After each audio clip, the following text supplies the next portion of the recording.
otherwise known as Jimmy C, played a key role in the development of the underground graffiti movement in Australia during the early 1990s. I'm an artist living in East London, painting on the street a fair bit, and also working in the studio, sometimes having exhibitions. Yo, what's up everybody? Welcome back to the Get Down. This is Beats. We are at Season 2, Episode 9, knocking them down. Just want to shout out everyone out there that's been sending me messages. Old mate who sent me a message saying you listen to the interviews while you're driving your truck. I really appreciate that. Sometimes we've got to do whatever we've got to do to get through our day's work, mate. And if this helps you, then that makes me happy, man. I really appreciate the messages from everyone. And let's rip right into it. This week on the Get Down, we have a guest all the way from London. However, he made his bones back here in Adelaide, South Australia.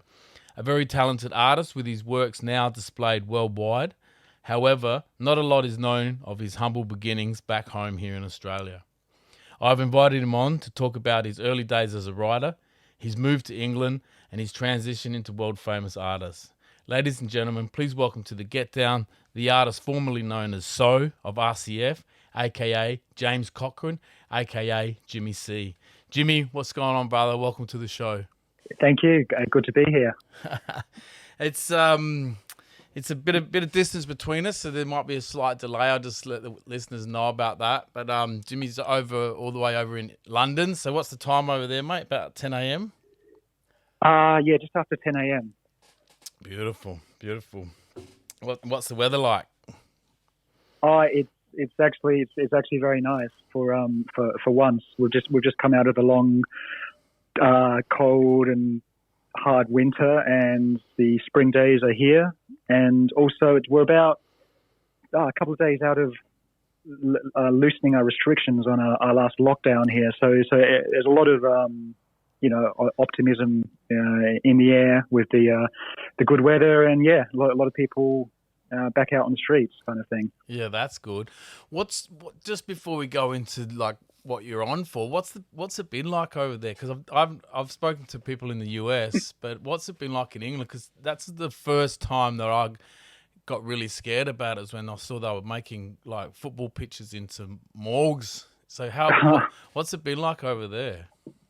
Yeah, no, it's been kind of crazy as it has really all over the world at different times, and it just had its ups and downs basically. It looked at the beginning, we were taking a fairly relaxed approach to it all, whereas the rest of Europe was really locking down, and then then people sort of put the government at fault for being so relaxed at the beginning, but I mean, I was quite happy because I could still, do what I wanted to do and travel, which is fairly important to me, especially to Europe. And I'm often taking the Eurostar to Paris, which is only from London. It's only 2 hours and 20 minutes. Oh. It's a very easy trip. Yeah. And during the whole year of this pandemic thing, It was. I didn't have really any restrictions to travel. It was fine, and it's only in the last couple of months that they suddenly really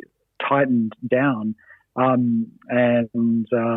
So it's just had its ups and downs, basically. Just trying to navigate the craziness, and it's very hard to know what information is correct. Yeah. I think the media got a lot to explain after all this settles down. They do, yeah. But basically, I don't really trust what I'm getting from the media. So, some things they say is correct, but you've just got to, these days, there's enough ways to do, alternative, find other forms of journalism or points of view. Yeah, definitely. So at least you've been able to do your work, which is paint. At least in studio, you would have been able to. Is that right? Exactly. And that was an interesting thing for this so-called idea of lockdown or confinement or self-isolation. In fact, those things are not that much different from an artist's life. That's what we do. We self-confine ourselves into a little space to make our art.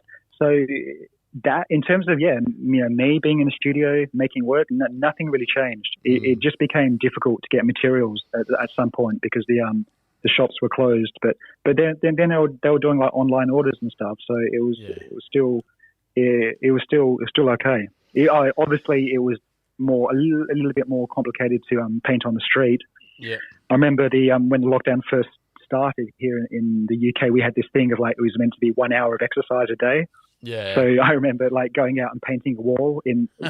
I painted a wall, but when I did the post, I kind of wrote this was done in my 1 hour of exercise, a day. But really, I was, who's going to know what the difference between 1 hour and 3 hours or 5 hours, Yeah, well, at least you're self-isolating, What do they call social distancing? Sorry. Yeah.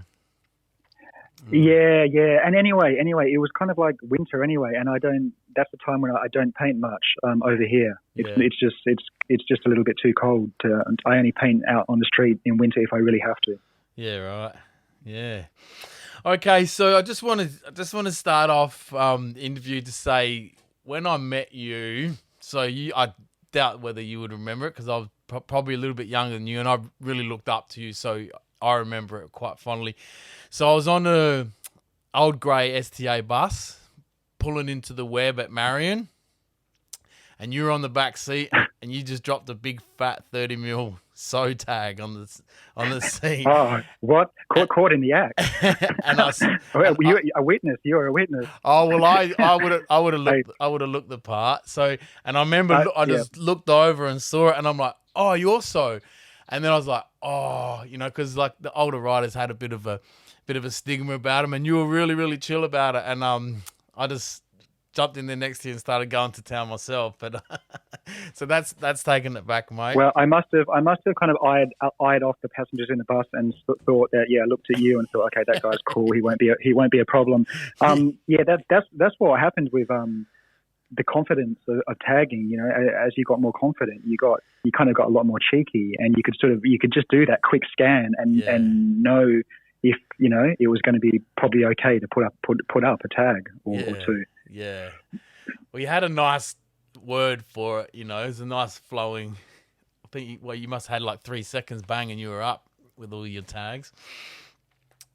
Yeah. I definitely liked that. When I had like. My main bombing partner at the time was Seam, and the fact that that 4 letters can make a difference to but still we generally put up at the same speed. He was no matter how many letters you've got in your tag, you sort of learn to do it with a certain efficiency. Yeah. But there were other kind of taggers that really took their time, but it was worth it, kind of like Rank was an example of that. He put down a tag, but he was making each tag was a work of art for him. So there was no rushing for him. He had to get it right. Yeah, for sure, and it shows in his work. The TDC boys have just started an Instagram page, and some of the old burners are coming back up, and it's like, whoa, memory lane, man. The Crusher and the Manet wall at Goodwood overpass and. Yeah, it's just crazy. No, that combination, those of Plea and Rank, they were the first sort of pieces that really had an impact on me. Kind of, I guess I could say, blew my mind. Yeah, same. And I guess they worked as a pair for a while. They worked as a pair doing some nice little productions. In the early days, and they were actually very early, like legal pieces. Yeah. T.W. Ingham and stuff. That was, it was.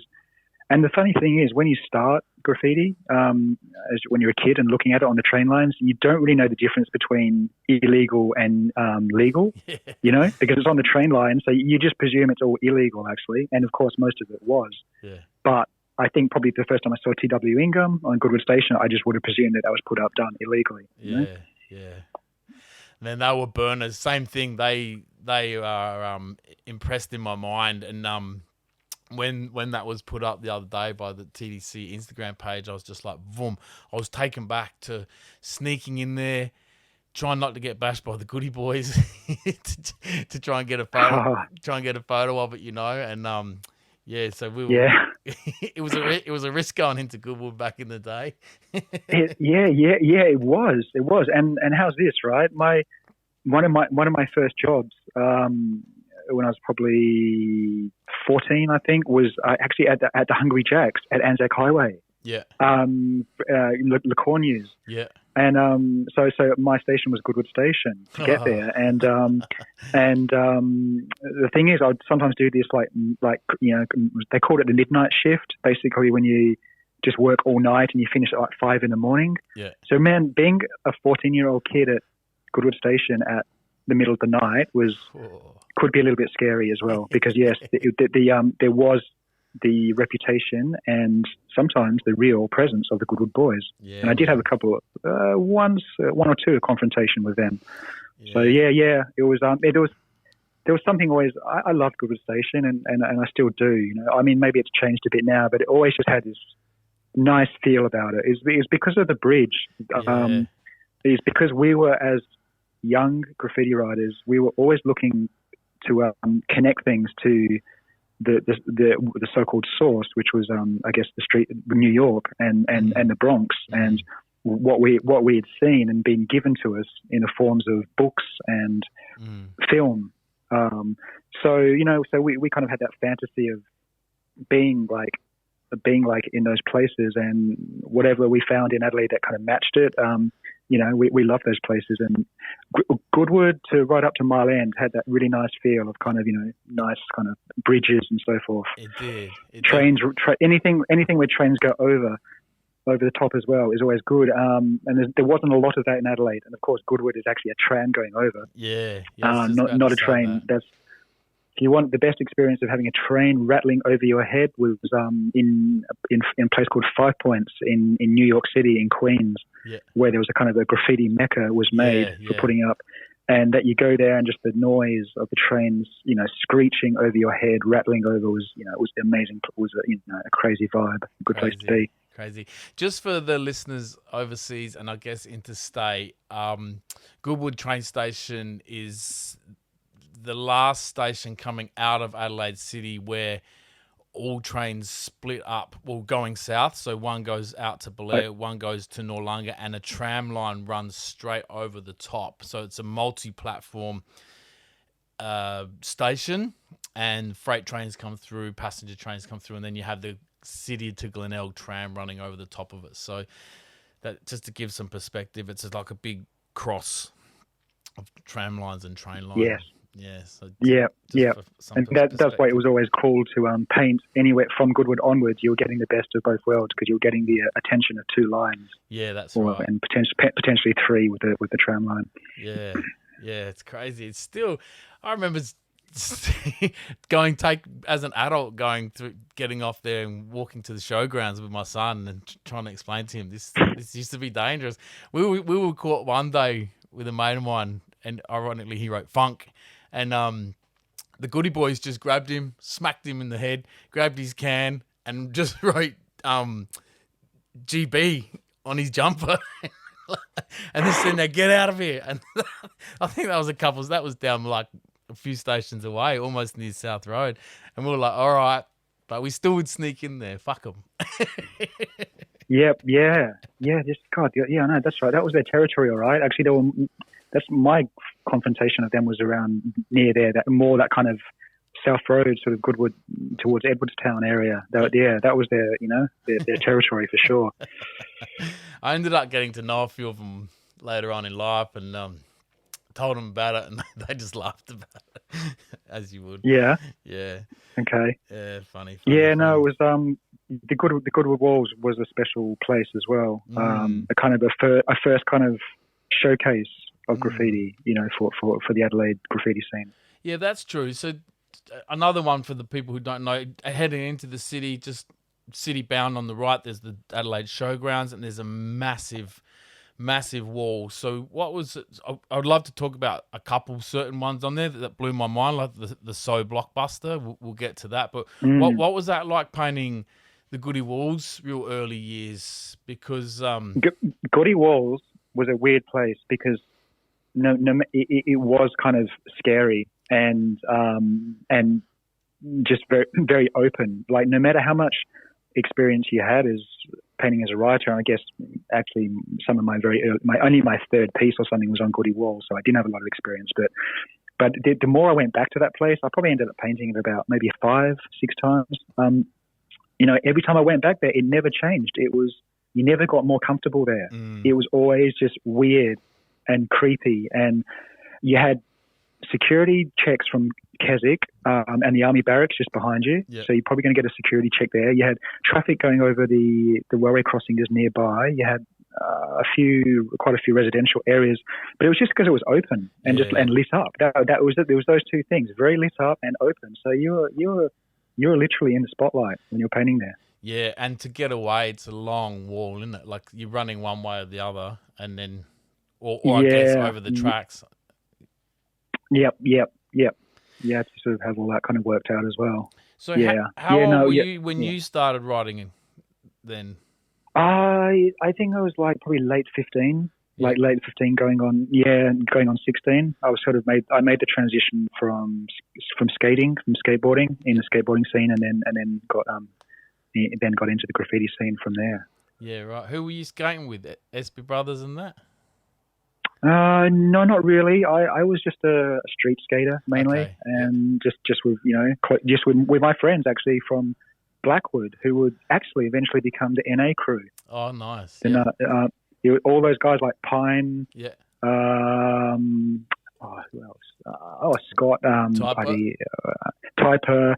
All those guys. They were our little skating group, and a few others, and then I kind of got into it earlier. And I kind of went. I was the first actually sort of to go off, and then they got the bug a bit later on. You know what I mean? They go, oh well, this is I want to get into this as well, and started writing from there.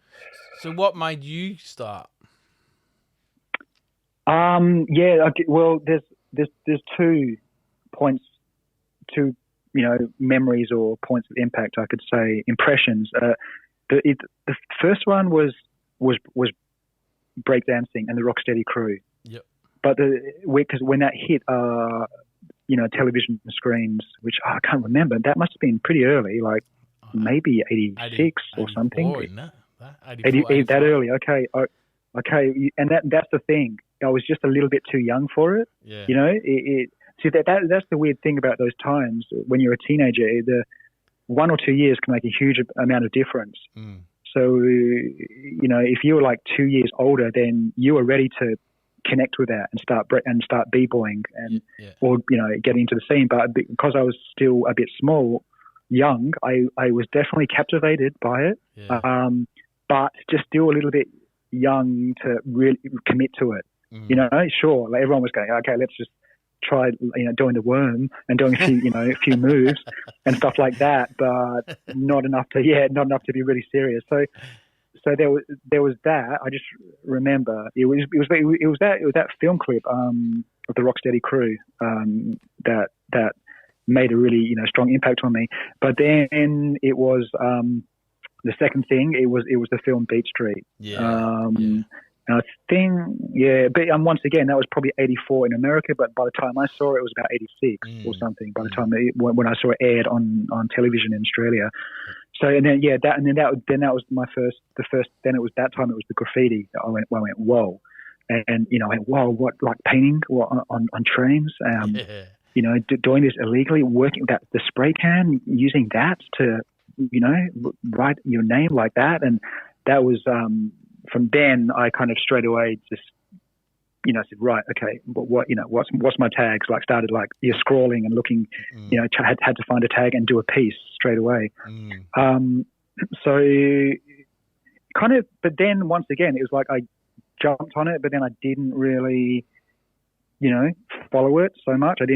I got excited for a while and then just let it, calm down. Yeah. And then maybe it was still a year after that or something. Because, that's right. Because I was skating then, and I just got back to skating. And then I don't know, just a year later, I just started noticing it more on the train lines near me, on the Belair line.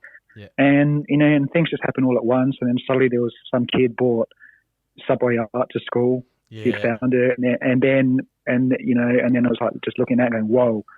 then I was kind of ready to sort of, to go, okay, let's do this now. Yeah. And then it was, and I was, but before too long, I was down on the belay line in the night. Did you always, was SOE your first tag? Actually, it was my second tag.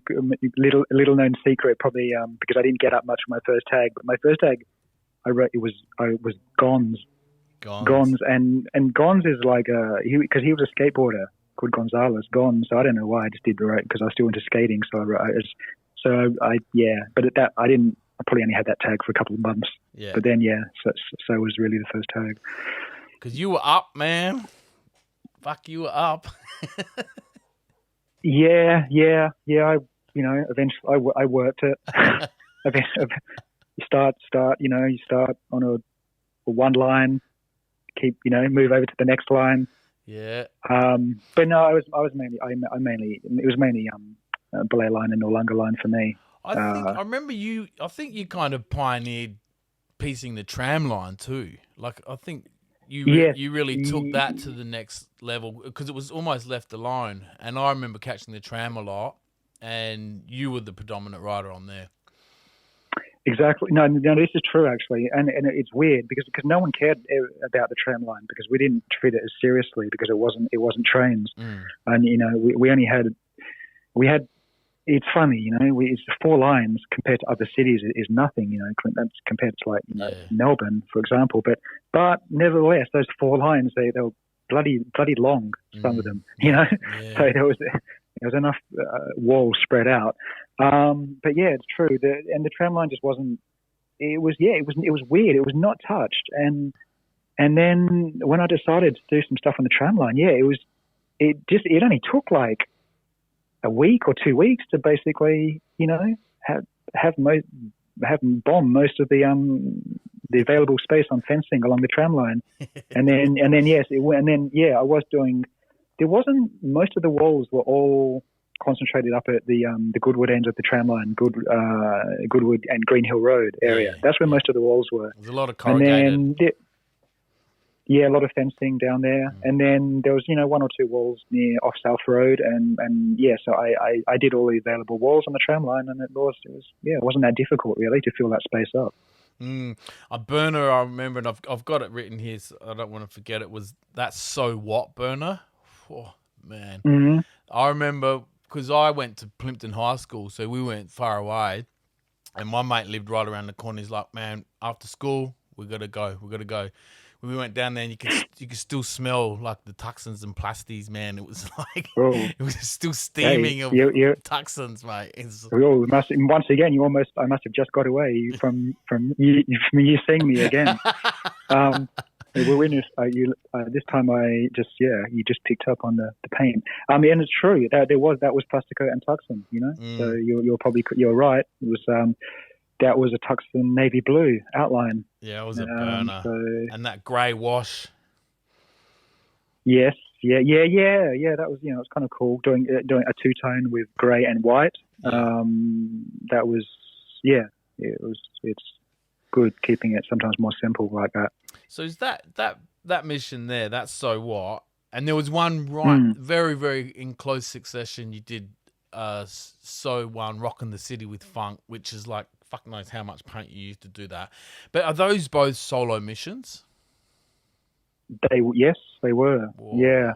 Geez, I know that was very long, that piece. So One Rocking the City with Funk. I spread that out like right down, all the way down the fencing. That's a lot of time. Man. They were solo missions. And going back to you had mentioned the Blockbuster at Goodwood, Keswick. Same thing. A really large piece that for that one I actually had to do it over 2 nights. Yeah, which is not a thing you like to do when you're painting illegally. It's not you don't like to do that. You don't like it's come back to a half finished piece. But I had no choice for that one. There's a bit of pressure on you. Pressure, and it's amazing because of the paint we used as well. It just wasn't. It took a lot longer to cover. We really did not have fat caps back then. Nah, it would have been the little push forwards and the Dulux with the pin. Yep. That's probably the fattest spray you would have got. So that's so Blockbuster. You did that by yourself. No lookout. No one helping you fill. Yep. That was all done on my own. So to put that in perspective, that's got to be 4 meters high. Probably I 12 think 12 meters long. Something like that. It was huge, man. It's something like that. Yeah. So what were you standing on? I definitely was using the green bins. Okay, yeah. But I don't know if that got me to the top. I might have even had to have used a little ladder to get a little bit higher. I definitely used I used green bins for sort of the middle top section, but can't quite remember if I'd had found a ladder or not to get the top. That's hardcore. But yeah, that Blockbuster, that was sort of really inspired from. I mean, there was a tradition of blockbusters from what we'd seen in New York and some of the books such as Spray Can Art. But my inspiration was like Foe. And the Det whole car. Yeah, of course. Yeah. It was, and he was a favorite of. He loved kind of that blockbuster thing. So I don't know. I was sort of just fitting into that tradition, as well. Yeah, that was a burner. Hey, that Det whole car. The Det whole car was a very strong point of inspiration for me as well. And that it made a so long. Yeah, it did. It was one of those things like I said at the beginning.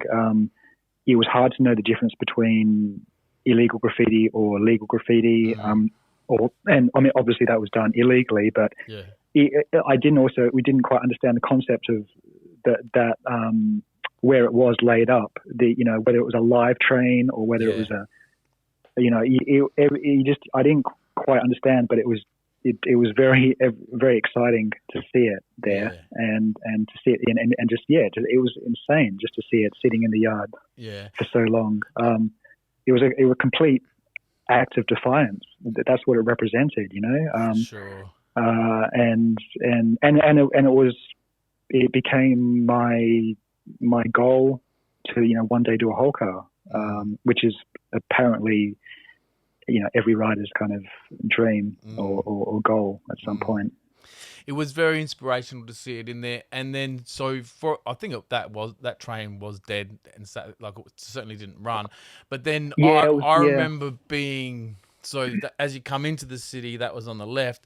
You and Seam had the Seam whole car with the red and chrome. Yeah, right opposite it, and that sat there for a long time too. Was that? And there was an ad rock. So there was the ad rock, and then the Seam. I remember it so clearly. Yeah. Where we did ours, it was the same. Actually, can you hear the sirens by any chance? No. No, you can't. Okay. It's a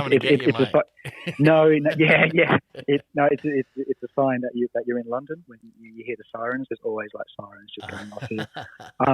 So that Seam, was that a top to bottom or a whole car? It was a whole car. Yeah. You could say top to bottom, end to end. That's another way to say whole car, but it was that was a whole car. Yeah. Yes, a similar kind of situation to the Det whole car. One of their kind of trains just being stored on that side. Yeah, that was pretty inspirational. It was different times back then. You could just walk in off North Terrace, but not to take any of the. That was I did get to live that era of the transition between no fences and fencing in the Adelaide Yard. So the first time I ever did the yards in Adelaide, it was without fencing, and so that's a crazy concept. And you think you can just walk, just walk across and just creep up into the layups. I mean, I guess I'm pretty happy I got to, experience that. The first time I did the yard, actually, I went in as a lookout with faux tents and sway. Nice. And that was me doing my, what do you call it? Kind of like training or, getting my just experience. That was a learning experience for me too. So I went because I was just starting out then, and they were like the big boys for me. And plus, they had the experience of they knew what they were doing. So it was a really good experience for me. Just purely going in as a lookout for them. Yeah. But then I think not long after the fences went up, and then it was like the nice razor wire. But that didn't stop Seam and I. We no, that didn't stop us. He's a fireman now, isn't he? Huh? He was. Yes, he became a fireman, and I think he's definitely still working in that department. I think he just changed his job position slightly. Yeah, right. That's crazy. So going in with Bum and Foe, that's not a bad apprenticeship, mate. That's not bad people to be taking you in for your first run, because Tense is still heavily active. Heavily active. No. I know. Tense is he's a legend. He's the king. Shout out to Tense. Yeah. Great rider and great guy as well. Yeah. And I always liked Tense, and he helped me at the beginning a lot. But when I was I was essentially kicked out of home, and I was kind of living on the street, and I stayed at his place a lot, and we did a lot of painting together. Yeah. Which sort of caused problems for his crew in a way, which was really, it was CSI. It later became 73A, but because they were all very territorial, and I was sort of this kid who wasn't really from their territory, but Tense accepted me and took me on, and we got on well because we both had the same motivation, which was to go out and paint. So we were, we did that a lot. And I like those early days, going to the yard with like Foe, Sway and Tense. And it was like, we were just all united. It was sort of only later it really became a bit like, okay, now let's make this division between, RCF and 73A. But I mean, Tense used to joke a lot and sort of, he'd even like give me shit later on. Like, RCF toy or whatever, but he was always kind of, that was just his style, but he was always joking. But it kind of blows my mind how, he, to this day, he's putting up like probably like once a week. Man, he's crazy. And stuff like that. It's total respect. And that he's real. He's a real rider. And the way it happens in this game, a lot of those people go, unrecognized, and the real kings often don't get the real, recognition they might deserve. But that's kind of what makes them the king, because they're doing it and they're real. 100%. They're not playing into whatever images or themes or social media and all that kind of stuff. He does it because he wants to do it. Yeah, that's it. I think thousands of people would have walked past him and not known it's him. He's one of my favorite riders. I've got he did a little canvas for my son with my son's name, and that's probably the only real money he's really attempted to make off graffiti. He was doing a few canvases here and there. Like, he totally could have gone commercial. The talent's there, but I just think and I remember saying to him like I got him and Sway in that the Seacliff wall. I got him illegal, and the people who run the joint, they got scaffolding up and everything for him, and so he did a Tense piece, and I'm like, aren't you worried that they're gonna suss it out and realize that there's 50 more Tense pieces along here? And he goes, the police know who I am. That was it. He goes, they know Yeah. who I am. They want to come get me. They can come and get me. Like, he just didn't care. Jeez. Yeah. And yeah, it's crazy. Yeah. That's another amazing thing. I don't know how, they can keep writing the same tag when there's so much when there's so much history not because of, the fact that it's the same thing. It's just the danger of just being linked to the history. That's why I had to change my tag eventually, because it was getting too hot, like dangerous on terms of what was happening with the transit police. So I had no choice but to change it. The thing with him, it's even if he changes the word up, it's 100% obvious that it's him because of his style.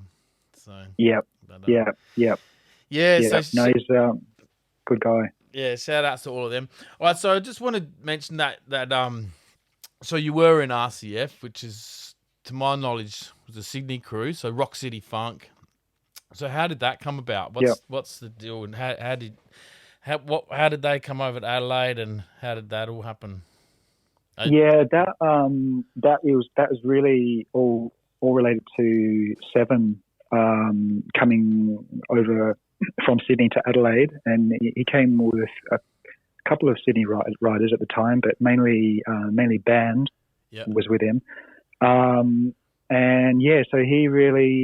had that strong link, and was one of the founding members of the RCF crew in Sydney. So, and then his idea was to basically expand it and expand the crew, and so he started inviting in some Adelaide riders, and at first it was like Foe, and eventually, I think I was riding at the time a crew with Seam and a couple of other guys called KSV, which was Cold Stomping Vandals. Yeah, I remember that. That was, we all just had our own crew, and with Mink? And then was Mink in it? Mink wasn't in it. I don't think. No, I don't think we had. We used to hang out with Mink a bit, but he wasn't in it. No, not that. I don't think so. I don't think so. So and then we got asked. I think Seam and I got asked to be in RCF about the same time, and we were happy. We were honoured to be in the crew, because we looked up to those guys, and it was a good, and we were very happy to represent that crew, so. Yeah, Foe's a gun as well, isn't he? And Tanzi. Yeah, good. Yeah, they were good DK. riders. Shout out. And then DK. DK was in it. Far out. Crazy. Yeah, he's a crazy guy, DK. And then was Sed? Sed was in it. Of course. Of course. Because he still puts it up. Bush. Yeah. Sed and Tarns. Tarns is a very good rider. I really like his stuff, and he's an example of someone who's sort of evolved the graffiti styles, and he's just got I really like his stuff. Yeah, I like what he's doing as a whole, like with his shop, with the youth, with his art. And then you can still see that he's been out and walked home from the city as well. Yeah. No, he's an example. Someone like what we were saying about Tense, about keeping it real. Yeah. Just He's definitely doing some good things. Yeah. So that's pretty interesting. So was there any other dramas about like Foe, So, and Joe? All of you sort of writing around that same time. Not maybe Joe was getting a bit close. Yeah. I remember that Joe, but never an issue with Foe and I, the similarity of tags, especially because Foe had the PHOA. Yeah. Even though occasionally, every now and again he would do a FOE. Yeah. But most of the time, no, there was never a problem with that. Maybe, like I said, the Joe tag appeared, JOE, and that was a bit close. Yeah. But there was no, everything was fine really for that. Yeah. So you used to hit trains a fair bit. I guess it's still a pretty healthy scene down here in Australia, and especially in Adelaide. There's some still mates of mine in their 40s going pretty strong. So do you miss And we'll sort of segue into what you're doing now. But do you miss hitting steel? Sometimes. It's weird. Like, I don't know. There was a point where that kind of adrenaline did sort of come to an end of going into the train yard and stuff. Because I remember there was a point where I was in Melbourne actually, and I was going into a train yard, and it didn't feel. It felt like routine or something. It just felt. And then I knew that I'd lost something. You know, it felt like just going through the motions. You know, and then I just thought I don't want to be painting like that. You know, that's not how it's meant to be. So then you know you find a substitute for it with painting. But like, you know, you can, even if I can be doing an illegal wall somewhere and just might come across some, you know, I have to paint over some glass or something, or a steel panel. And there's still just that association with all that history, you know. It's still, you still get memories of it, but directly going into like a yard and doing it. I don't feel like I need to do it now, because I'd have to be putting something up on that train that I felt was significant to who I am now. So, fair enough. You know, if there was a reason to be doing it, I could get into it, and you know, and be motivated, but there'd have to be the right kind of motivation. Yeah, you got it. There's a lot at stake these days as well. You know, being a grown man and. But at the beginning it was, you know, it was amazing. And I know, especially there was a time, one of my first trains or second train was actually down in Gawler Yard, and it was a top to bottom. It never got photographed because it got buffed, and I never got photos of it. But there was a time when I was the layup was very thin. There's not a lot of space between it was quite a tight layup, and so I could almost do the thing where I could almost climb up on the train carriage opposite in the door and reach over. Yeah, right. Yeah, and that was I remember I loved that experience, because I go, my God, look, this is like what Dondi was doing in that, you know, go, look, I'm doing it. Like I'm painting a train, like how they, you know, and just those early experiences were really amazing when you're getting to know the trains and you start to climb up all over them and to maneuver them, to paint and hold onto the door handles, to on the red hens, to, you know, reach around and paint and cover a window. Yeah. All of that stuff was really exciting at the start, for sure. That's crazy. It's crazy. Well, you've seen the new 4000s that we've got now? Yeah. Are they red? Are they red? Yeah, red and blue. Yeah. So the government said they won't be able to get hit. They won't get painted. Bang, within a few weeks, they were done. Of course. But there's a will, there's a way. Someone's always going to be, yes, they're there to test the limits and defy. Well, that's pretty interesting start to your career. So just before we segue into what you're doing now, just quickly, did you ever paint New York? Yeah, I did. Yeah, but not trains. Okay. I did a couple of walls over there. The first one in the Bronx, and the second one was in Queens. Yeah. And since then, I've done stuff in Brooklyn. But yeah. Yeah, right. So you would have a little bit. You would have been going by Jam by then. You up the ante with that 3D style that you were doing with Jam. That's correct. My piece in the Bronx was a Jam piece. Yeah. Yeah, for sure. All right, so we could talk about that for hours, mate. But we'll segue on to where you're at now. So you've, I wouldn't say given it a rest, but you've decided you want to be an artist. So you went and studied art. Is that correct? I did, yes. Yes. So what exactly did you... No, sorry, mate. What exactly did you study?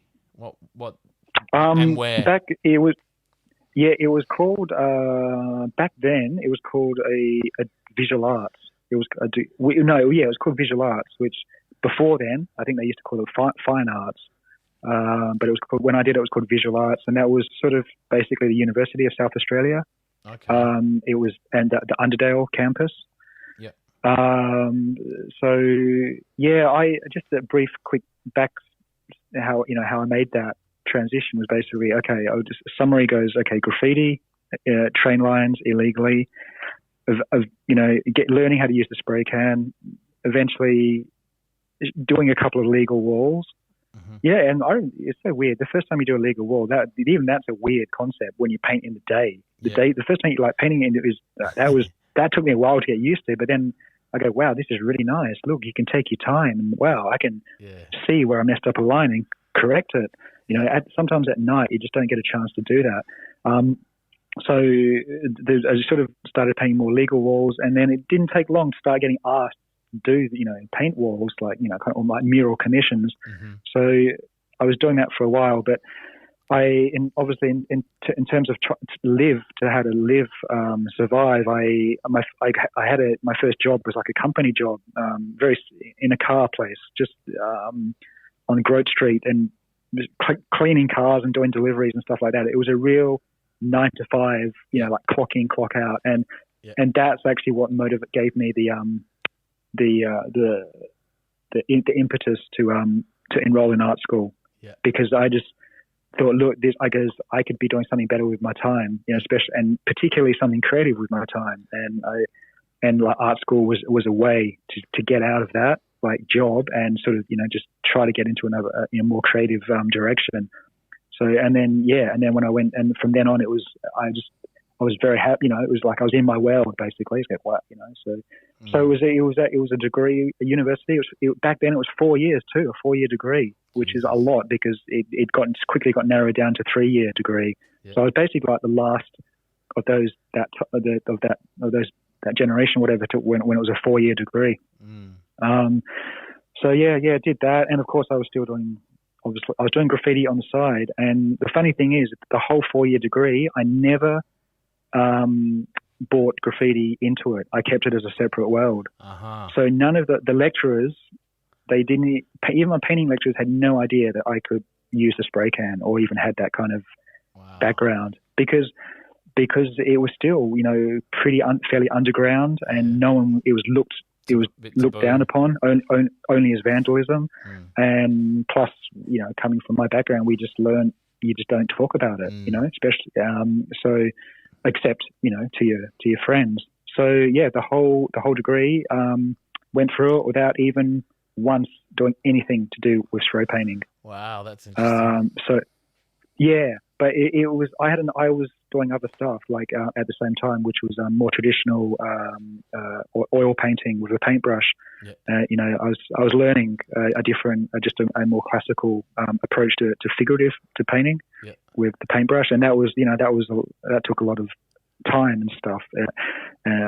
So there was enough for me to do in that 4-year degree, just focusing on that. And then on the side, I was doing all this mural commissions, and also a lot of community arts projects, which I ended up doing for like about 10 years in South Australia, which was working with other kids or adolescents into graffiti and doing graffiti workshops. That was also a big part of what I ended up doing. Yeah, that's what like AROT's doing now. Just with arts, saying that. That's good. So you said you didn't bring the graph element into school. Were you bringing the school element to your graph at that time? It would have. It definitely, yes. It must have started. And I guess that was the idea. To maybe. Well, I don't know. I wouldn't say. I wasn't consciously trying to say, right, I need to expand my my vocabulary sort of in art.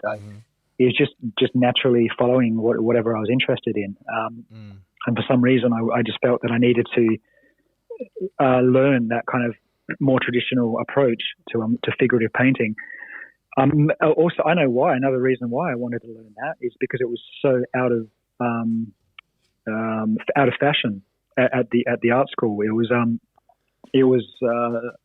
the 90s when I went into this art school, and was a very, you'd call it a conceptual kind of period, and the age of where conceptual art and installations were very big. And my lecturers, they actually were not interested in painting. They almost had that kind of philosophy of painting is dead. Wow. And so in a way, I even rebelled against that, and it made me go even more back to the tradition. I didn't get a huge amount of support for painting itself when I went through that degree. And it was really my first trip actually to Europe. And then, standing in front of the old master paintings in museums, that sort of gave me an awakening. And then I followed, for a few years, quite a traditional kind of path. It was only later when I finished that degree, and when I had a studio residency in Sydney, that the two started to come together, the graffiti and that kind of classical training. So you were doing that jam the 3D, like a twisted tubular rod. I don't know what you'd call it. You were doing those jam pieces with the 3D, quite 3D looking. You were already doing them before you were at school. They were about the same time. Yeah. They crossed over about the same time, and that was just me. That was just me trying to play catch up with what was happening in the graffiti scene. Like, the 3D stuff had started in Europe with Dame, and a little bit Lumit, I guess, was doing it a little bit. And it was just sort of trying to keep up, basically. Say, well, okay, this is a new development in lettering. I got to see if I can make it work. So I did a few pieces with that 3D kind of look. Yeah. So do you think anyone can be taught to paint or draw, or do you think it's a talent you need to have, kind of like a nurture nature thing? Do you think someone with no idea can be taught? That's a good question, and there's definitely an argument for both ways. There's people out there that will say anyone can draw, which anyone can draw, because you only need to look at a child, because a child is fearless and just pure curiosity. Yep. So if an adult could tap back into that and go, right, I have no complexes, nothing. No one is judging me. I am going to draw right now purely for the fun, and explore something, and let's have fun with it and just create. Then they probably could, but turning it into like a long-term activity and a career, that's sort of when it becomes the difference between who is an artist and who isn't. Yeah. I think it's the commitment, really, that and to be able to get back up again after the failures or the rejections. I think that's sort of what starts to define more of the artistic mind, because it sort of becomes also because the artistic mind person will keep going with it, because they sort of don't have a choice, because it keeps coming back. Yeah. But in terms of like I said, in terms of just drawing in itself, I think everyone's definitely got the potential and can do it. I feel you with that answer, because I do music, and like so many times I'll go, I'm done, but then I'll get a beat and I'll start writing, and it's still there. It's a little bit harder to tap into now, because I guess I'm not fit, for lack of better words, like mentally fit to do it.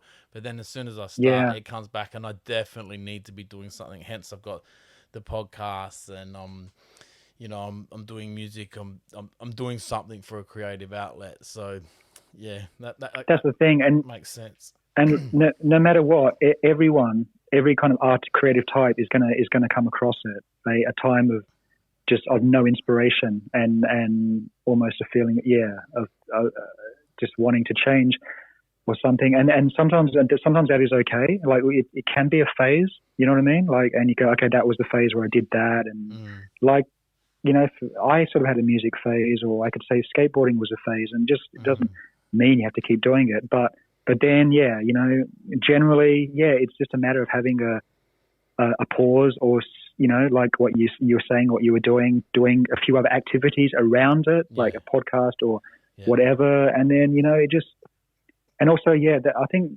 that's the trick, is not to put too much pressure on yourself, and then it should just, hopefully it'll just come back. And do it for yourself. So were your parents artistic?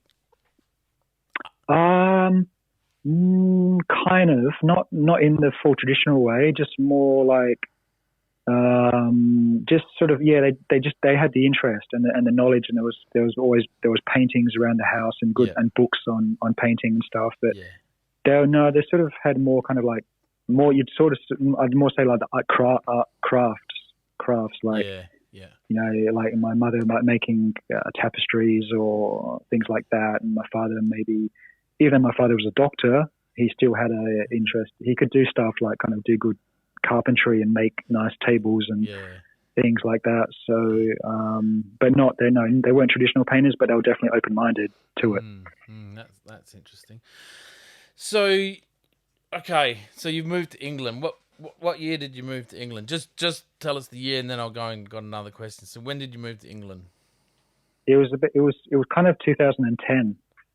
Wow, was it that late? But but it ended up being really. But then I came back, and then it was like 2011. So it was sort of 2010. I was coming here just sussing things out, but then by the time I really got settled, it was probably 2011. Wow, I felt. Were you heading over there for holidays earlier than that? Because it feels like you were there longer than that. No, I'd always been traveling in Europe before then, and I lived in Paris in 2006. Oh, of course, that's right.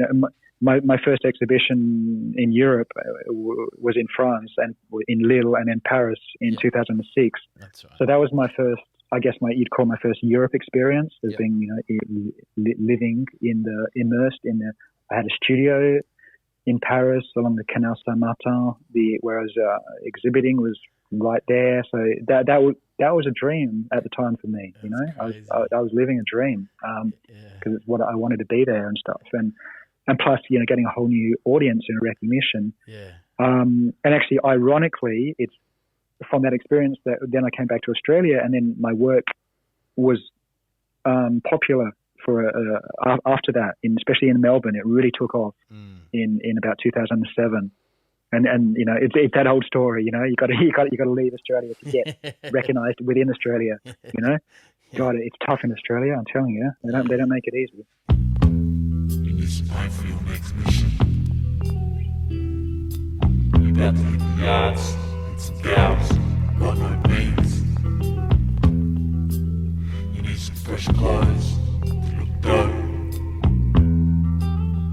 You need magazines displaying all the latest graffiti from around the world in Australia. Head on down to Cold Crush Gallery, 109 Huntley Road, South Australia. Alternatively, hit up coldcrush.com.au. They got you covered. Cold Crush is not condoning illegal graffiti.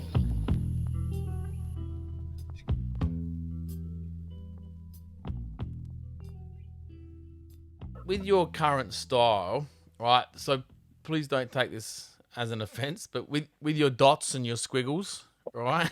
What do you call? Yeah, that's good. What do you call your current style?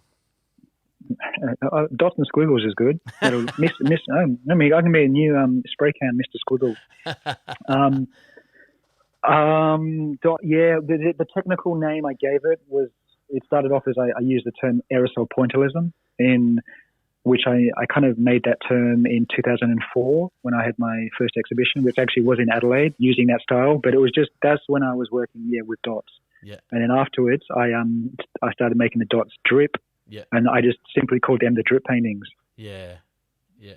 So I just use the word the drip paintings, but the method is sort of I guess you'd call it a pointillist, aerosol pointillist method. Yeah. So is that something you feel you pioneered, or is it an old form that you've taken to the next level? It's a mixture of things, but it became the drip paintings. I would say it was taking it to the next level. That's when it became my signature style. Yeah. But you could say it had links to other traditions.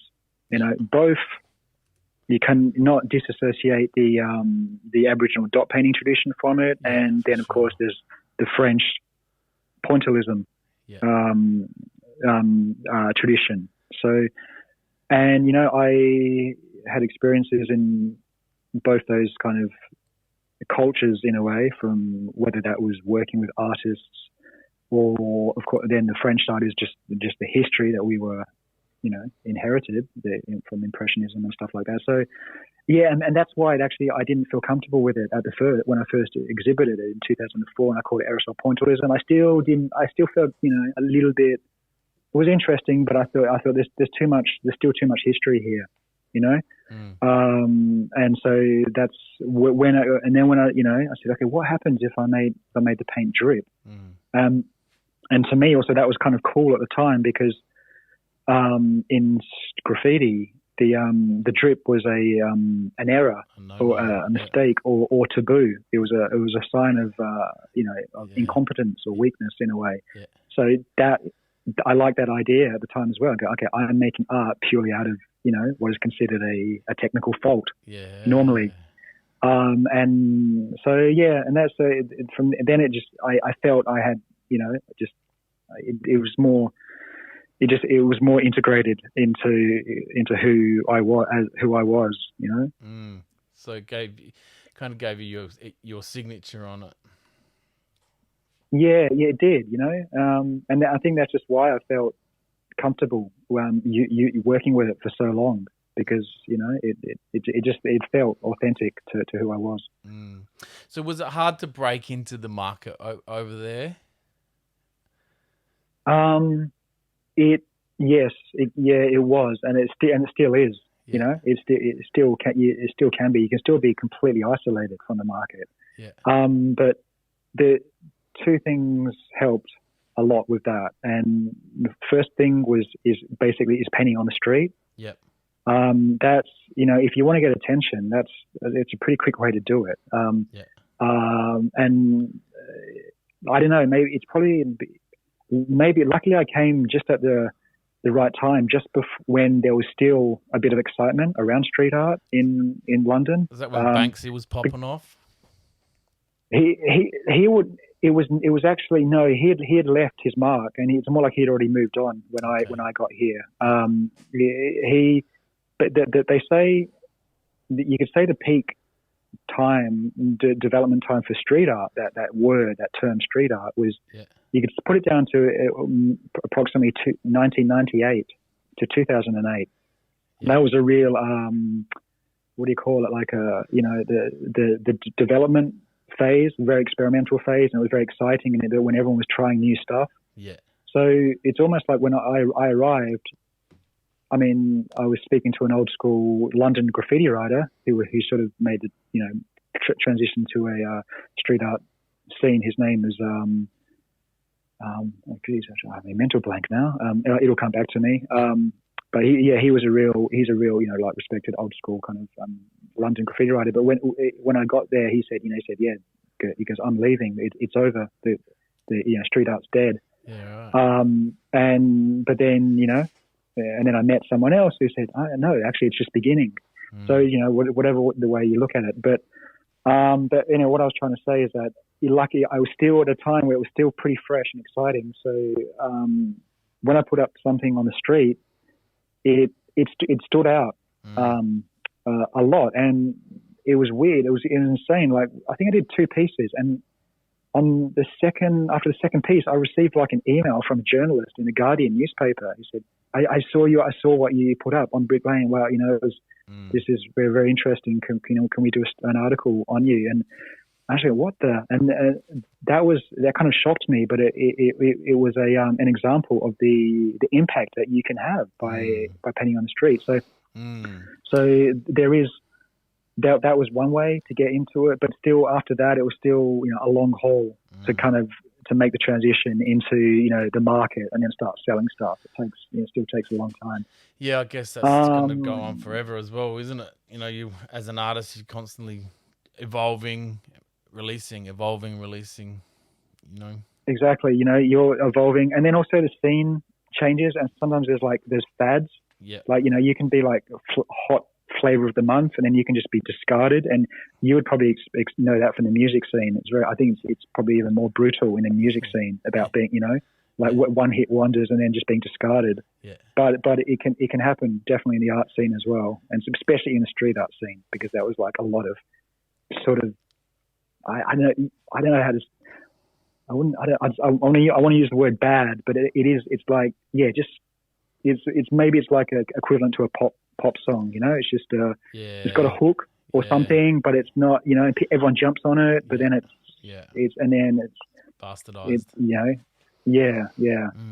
So what people may be, there's a pretty good chance that people are familiar with one of your pieces that has since been preserved, which I just looked up the other week. It's been preserved behind a protective screen since he passed away, is your pretty famous David Bowie painting.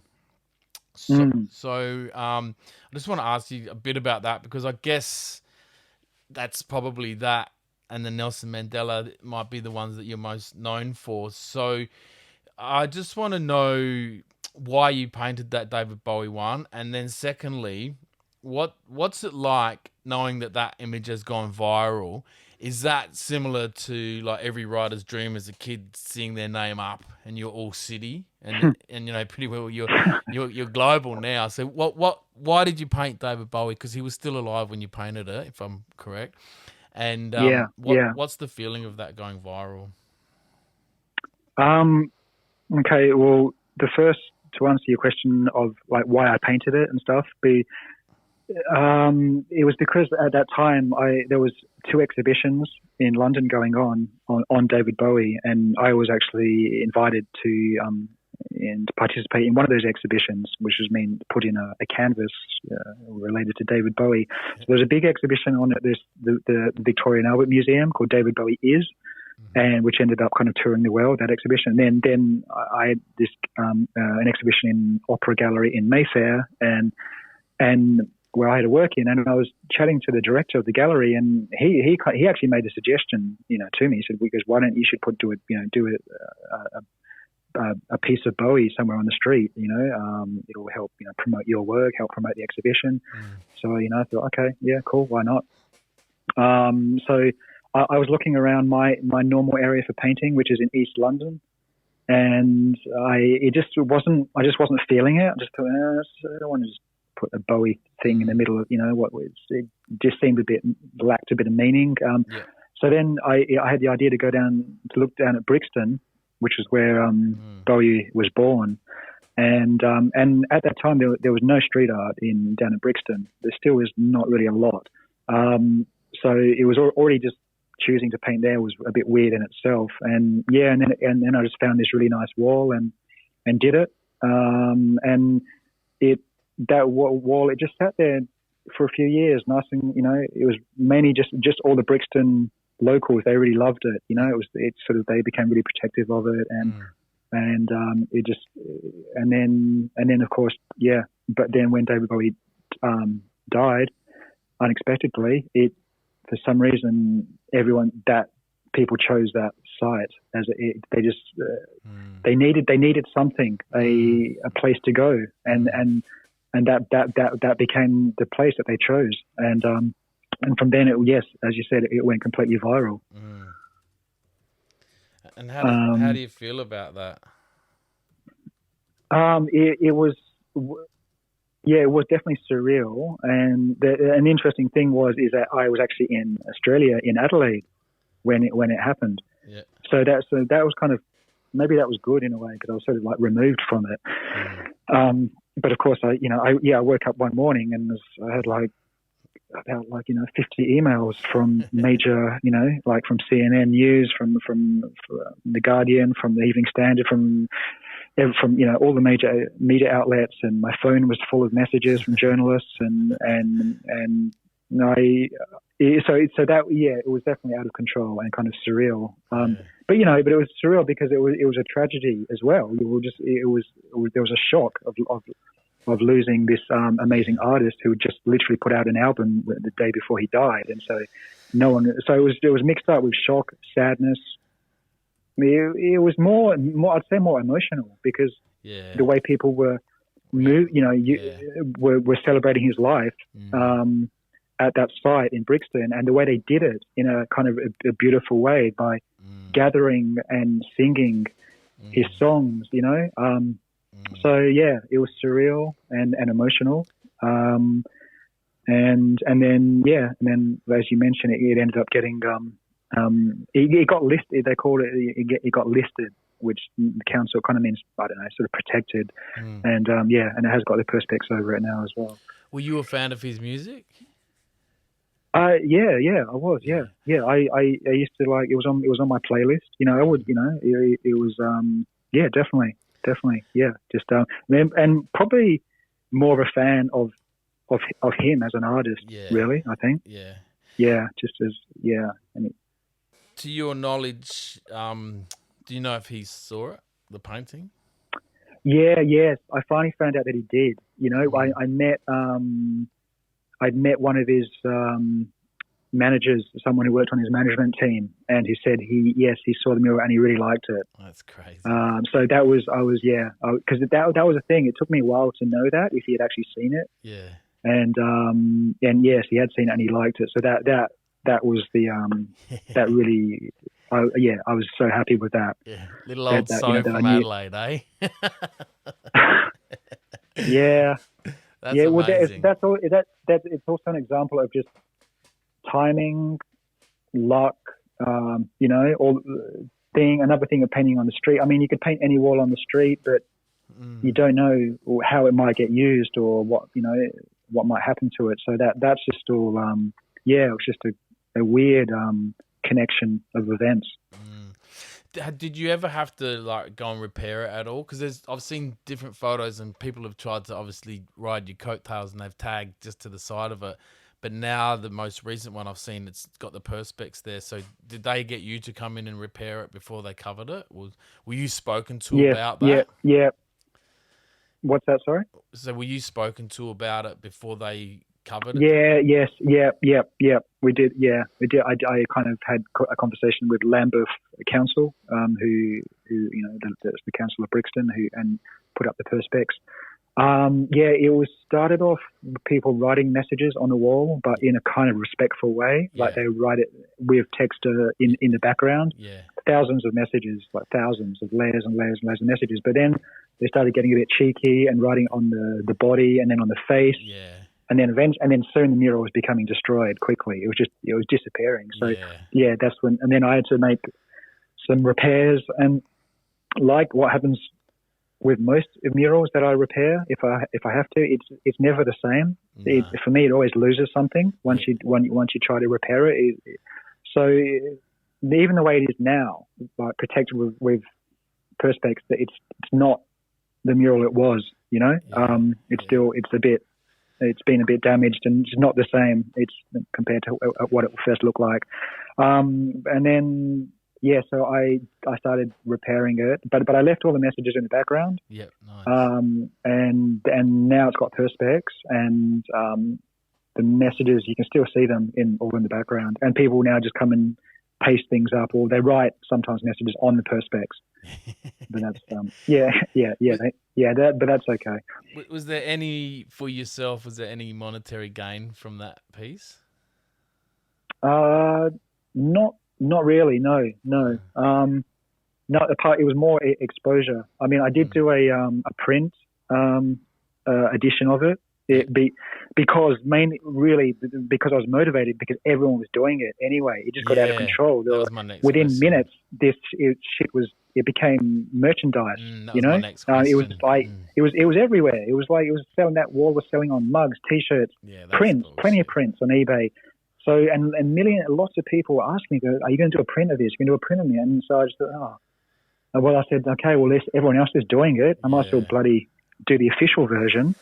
So I did it. And I tried to do it correctly, but as in, offsetting some money to a cancer charity, cancer research charity, and also doing it with the actual they're called the Duffy Archive, which I'm actually in a kind of shared licensing agreement with them, because they're very strict on how the image of Bowie is used, and the lightning bolt, anything with a lightning bolt. So yeah, and Duffy, sorry, his name is Brian Duffy, was the photographer of the Aladdin Sane album, from which I drew inspiration. So anyway, so a bit of the proceeds went to them, and so there was that. I did this print, and then basically the rest not really, no money really made. Apart from that, it was more just exposure, and yes, and I think I definitely started to get a lot of work, but a lot of stuff, but almost. This is the thing with, I guess, the double-edged thing of fame or recognition. You also get a lot of stuff coming your way that you're not really sure about, and you don't really, a lot of commercial stuff and brands all of a sudden. Just because, and it was, so I really had to be careful sort of to sort out what I wanted to do and what I didn't want to do. It's funny you say that, how it was sort of bootleg, because I've got that written down here. Didn't know how I was going to ask it, but about just imagery rights, like, because I know like you can't use a Nike swish and things, like they'll come at you, they'll cease and desist. And I was going to ask you about the lightning strike, and about how that's being part of his image. And then, so not only you've done the right thing, and you've got permission, and then people are coming along taking your image and putting it on cups. Did that piss you off? I've been to Bali, and I've bought my own CD back. That was bootleg, and I was kind of pissed off, but I was kind of like, oh well, at least we're out there. So what was that feeling when you were getting bootleg? What was that feel like? Well, look, it happens all the time. I get people sending me images of calendars of street art in Paris or wherever, of my work in it, or books or T-shirts. So it's what was one recent? There was one recently. What was it? I can't remember. But it comes up often. So I don't know. Sometimes it depends, really. It depends how serious it is. If it's just when it's small items like postcards and mugs, then I sort of just let it go. Because what's the point? Even if I work out a royalty deal with them, what is it? It's going to be like 20 cents off every mug sold. It's so a lot of the time I just let it go. But if it's more serious, like then I'll probably send them an email and just say ask them what they were doing, and don't forget I'm from the streets, bro. It's sort of an annoying side to deal with, and luckily I've had some lawyer friends who have kind of helped me with this, because it's a whole, and it's a complex law as well, intellectual property right law, IP law, because it's different in every country, and then street art's very it's very complicated, like who owns work, it's public art, some perceives work on the street, and yes, the copyright laws are different all over the place, so it's not easy sometimes to follow what's going on. That's it. Once it's out there, I guess, isn't it? Especially if it's done illegally. I mean, what can you do? You can't even really own up to it. But this is the weird thing, and of course, America, they love to sue. But there's been plenty of cases, a few now, of even works that have been done illegally, and then have been used in advertising campaigns, and the artist who did the work illegally end up suing the person doing it. Like, to me, that's going a little bit too far. I wouldn't, do that myself. But it has been, exactly. But it has been done, and they do it. I think actually, the perfect example was that Revok. He's a graffiti. He started off as a graffiti artist, and now he does abstract stuff as well. But one of his works featured in a H&M ad, and it was just something he had done illegally. And he ended up doing the court case, and he kind of won. They came to an agreement where they backed down. So it's pretty full on. I was watching that movie American Gangster with Denzel Washington, and there's a puma throw up on a rooftop. So the rider Puma So I was like, if that was me, I'd be like, oh, that's kind of cool. But what it did do is it threw the whole timeline out for me. I'm like, that wouldn't have been around in the 70s because he's an active writer Yeah. now. So I guess Yep, it's yep. kind of like you see it, excuse me, you see it, and as a writer, you'd kind of think, oh, that's kind of cool. It's homage, I guess. But on your scale, you're an artist, so it's a little bit different. But anyway, moving on. I won't keep you for too long. I know you're busy. But what I do want to know is, moving on to some of your other paintings, which one of my favorites is your Nelson Mandela. How do you choose your subjects? Yeah, that was now. How did I? I think. Okay, yeah. Once again, I was kind of asked by a gallery. I was working at that time with a gallery from. I think they were based in Cape Town. They were definitely from South Africa. And yeah, they were visiting my studio quite often in London and just buying little works. And yeah, I think they just had a group show coming up, and they just said, "Yeah, do you want to do a work? And why don't you do a portrait of Mandela?" And once again, I'm pretty sure I did it before he died. Yeah, it was done before he died. So that, which is always good because then it stops it from being the kind of the kind of like the tribute kind of piece. Yeah. So yeah, that was just same thing.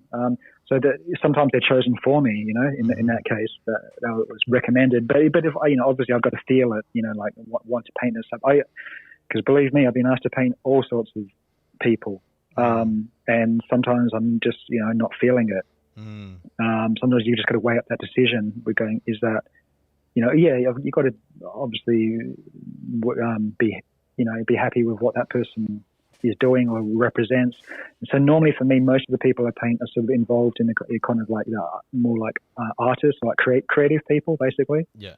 There are a couple of exceptions. Like I have done a couple of like sports people, a bit of it being like commissions, but most of it is more like artist types. Yeah. So, do you remember? You might remember. I when you were in town, when you were in Adelaide once, I hit you up to paint my son over near my spa bath, but I never got around to it. You were going to come over and do a portrait of my son. I said, I've got a spa bath and a big wall there, and you're like, yep, no worries. You gave me a price, but then it just fell through. So I don't know if you remember that. I don't remember that. No. Oh well, I don't live there anymore. So, but it would have maybe Cool. put the house price up a little bit. No. Okay. All right. So there's a few here that we can try and knock through. There's a couple that are quite deep that I just wouldn't mind getting your take on. There's a question here that I just thought of it last minute before I came down here to start the interview. I want to know, do you think that in the future, modern art, like what you're doing today, Banksy and graffiti and the type of art you're doing, so today's modern art, do you think it will be as significant as traditional art, such as the Mona Lisa and the Sistine Chapel and all that, in the future? So in 100 years' time, do you think what you're doing now will be as significant as some of the old art you see now? Yeah, that's a pretty good question because it's very difficult to answer because I kind of can't tell how art becomes valued after. It's one of those things. It's like I was talking about the unpredictability of painting on the street. You just don't know how it's going to be appreciated, basically. And yeah, so I don't think it will have the same value as say the Mona Lisa because that still has this incredible classical foundation that you just can't deny. You can't go. That's an incredible achievement of humanity of what was going on, what was being made at that time in the Renaissance and stuff. And there still is amazing artists working today with that kind of skill. So, but in terms, if you're referring specifically to street art and stuff, graffiti, it's really hard to tell. I mean, already it's like, yes, we've seen it in terms of the way the market values it. It's going to be valued very highly. that's already been seen by examples like Basquiat and Keith Haring. You know, they're very, very raw, direct, you know, street approach, and their stuff is ridiculously high in highly valued in the auctions. But but then there's all, you know, it all opens the questions of what is being valued. Is it more as a cultural movement? Is it the art itself? It's so I really don't know exactly how to answer your question. But like I said, I don't know. No, I don't think it will. In terms of, like I said, sort of human, the skill and stuff. I know. I think the Mona Lisa will be more highly valued than a Banksy, for example. Yeah, for sure. So just going off that, how do you? I don't want to know what you charge, but how did you price your art? How do you know your worth for your paintings? Yeah, that's a tricky one as well. And I'm pretty lazy in a business sense as well. Like if I was doing things correctly, I'm probably meant to be increasing my prices over the years and stuff. But I just keep, generally keep my prices the same. And it's like, okay, they reached a certain point at a certain time. But they kind of went up really quickly. Like I said, that was when I said I came back from Paris and I was suddenly this interest in my work, and it really took off in Melbourne. And then I've sort of just kept it around that same price range, really. And then in terms of, you just, I don't know, if you just get asked to do a commission or something, as long as you just kind of roughly know your worth, and, and all you got to do is work out a rough hourly rate. And if you're sort of covering yourself and your time, then you should be okay. And anything on top of that is bonus. So this is your living now? You don't work a day job? Yeah, this is my living, yeah. And it probably has been for at least 15, since 2007 was when I dropped the community arts projects and teaching, and I was able to work, make a living full time from just painting in the studio. That's awesome. So I don't know how many years that is, 2007, but it's must 14. 10. No, I don't know, not that long. 14 years. No, 14 years. Okay, yeah, wow. So basically full time. Can you hear those sirens? I can hear those sirens now. Oh, good. Yeah. So there you go. Yeah, that's what I mean. Welcome the London life. Nice. So, would you ever compromise your style for a big payday? Compromise my style for a big payday? So if someone said, I want you to paint this, but it won't look like a Jimmy C, but you're going to put your name on it, and here's $500,000. I'm not sure. It all depends. Maybe it was like private, no one saw it. Once a really interesting job happened from it was actually for Adidas here at London. They employed artists to paint a mural in my style. So I didn't have to paint it, but it looked exactly like one of my murals. And they said, "Can we?" And it was really weird, but I got paid for it, and I didn't even paint it. Just for so I actually accepted it because I said, look, because I was whatever, I was credited as this was, this is the style of of me. So that was a weird one, but it was pretty easy because I didn't do anything, and I still got paid for it. Nice. So it all depends, but I'm not. I tend to not do things I don't feel comfortable with, even if it's linked to money, because in the end, you can't. The money is kind of short term, but the reputation is long term. And stuff, Yeah. And there's a couple of things I've done that I haven't really been happy with, and they're still lingering around on the internet. Yeah. It's there. You bet sometimes you've got to try to be careful with that kind of stuff. Fair enough. All right, so we've got a couple more we'll just knock through. A couple you might want to expand on, and then I've got a couple signature questions that I ask people that come on. So one that you might need to expand on is what and nut it out if you want, or just break it, simplify it if you want to. But what that's the sound of the police. Yeah. Whoop, whoop. Sorry. Sorry to interrupt. Keep going. No, you're right, mate. What role do you think art has in society? Why does art matter? Why? Because I think it's generally it's a natural expression. Yeah, like going back to that kind of image of the child drawing. It's definitely natural. Mm-hmm. The creative impulse is natural to the human. There's no doubt about it. Whether in its various huge variety of forms. So yeah, it's a reflection of our nature, really, and our human nature and our curiosity to explore and know more. Yeah, it's a combination of those things. Good answer. Good quick answer. Okay, so what does doing art mean to you, and why do you do it? Is it something you have to do, or is it something you want to do? Yeah, it basically links similar to what I answered just before. It's pretty well linked to that. It is just following a creative impulse that is,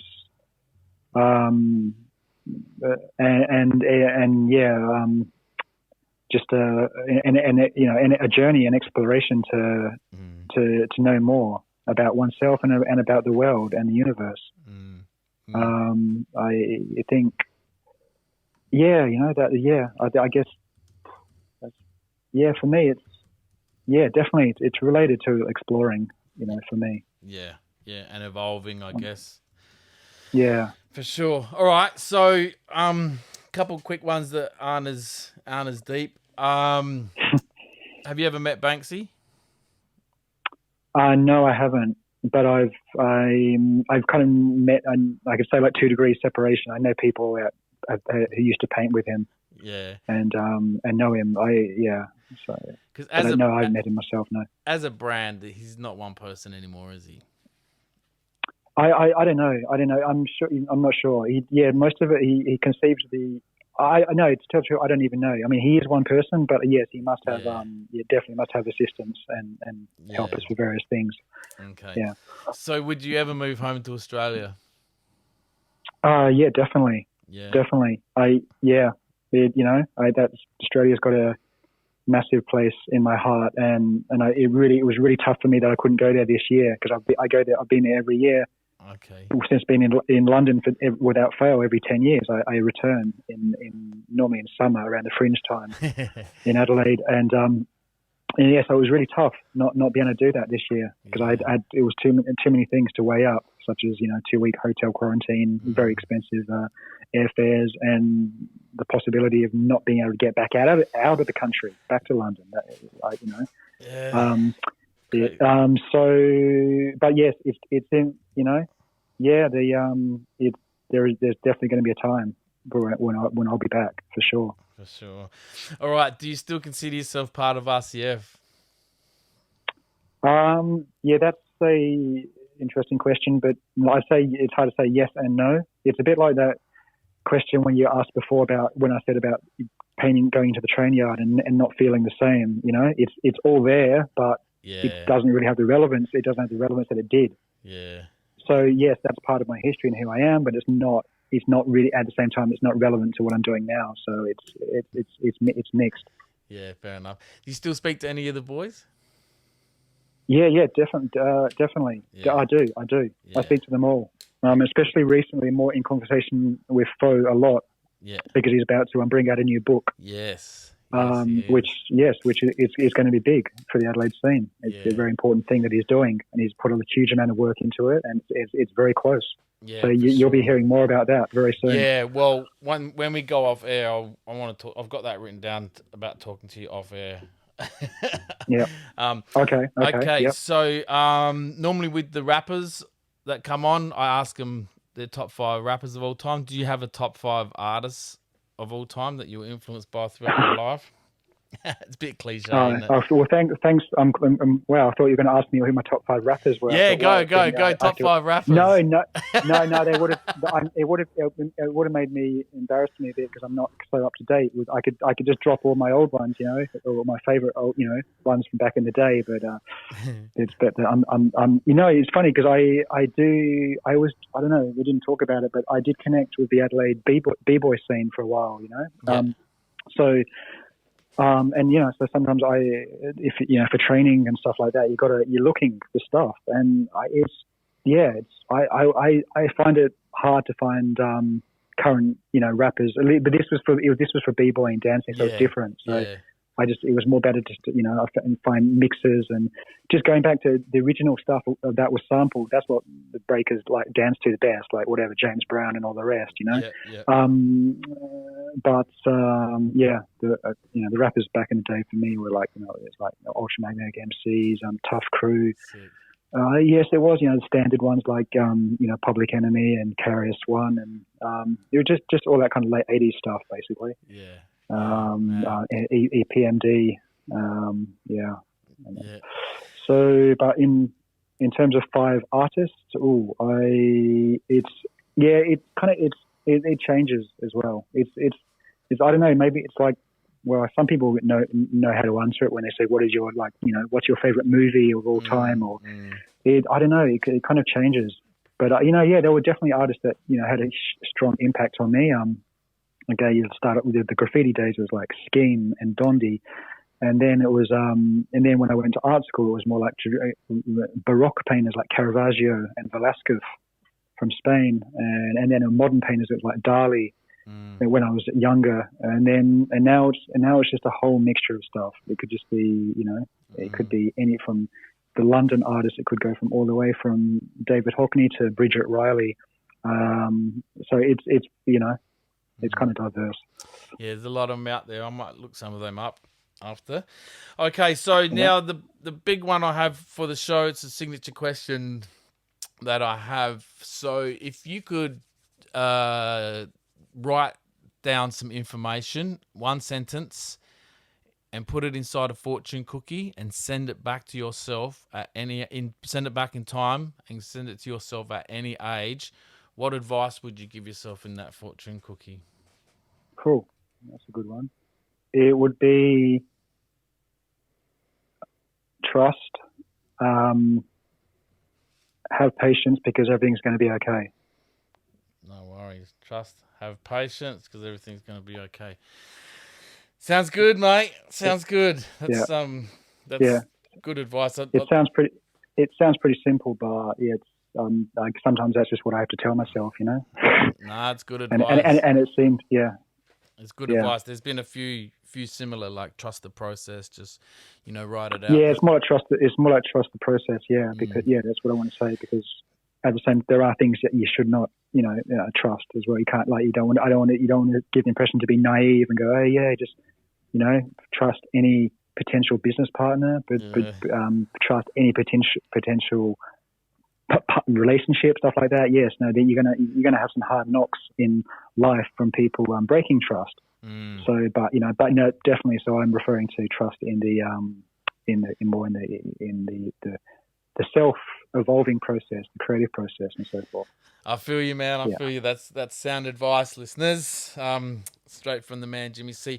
All right, do you want to give a quick plug of your socials, how people can look at your work, your website, or your Instagram, or wherever you're most active? Okay, yeah, most of my stuff is I use the kind of the hashtag thing, AKA Jimmy C. Yeah. That's at AKA Jimmy C. Yeah, at AKA, because AKA stands for also known as, also known as Jimmy C. That covers mostly everything. You can find that will follow.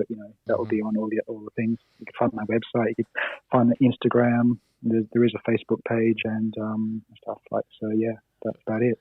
For sure. All right, mate. I know you're busy. You got some stuff to go and do today. I really, really appreciate you coming on, mate. And it's been really interesting as a kid growing up in Adelaide, seeing how much damage you did, and then seeing you go on to take that to where you are today is pretty amazing. To see someone from Adelaide do that is very inspirational, and I'm really proud of you, mate. Wish I had got to know you a bit better back in the day, but we were all knocking around doing our own thing. Yeah, well, it's not too late, So next we'll be sure to catch up next time I get back. I come back. Yeah, do it. We'll keep in touch for sure. But yeah, no, thank you. It's very nice it's very nice for me to have link back to Adelaide, which is so relevant to who I am.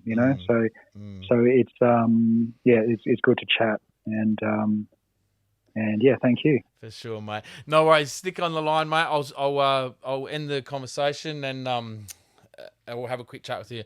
Ladies and gentlemen, thanks for listening. We'll tune in next week. That was Jimmy C, a.k.a. James Cochran, a.k.a. So Jam, So What, rocking the city with funk. Peace out, y'all. Peace. Get down.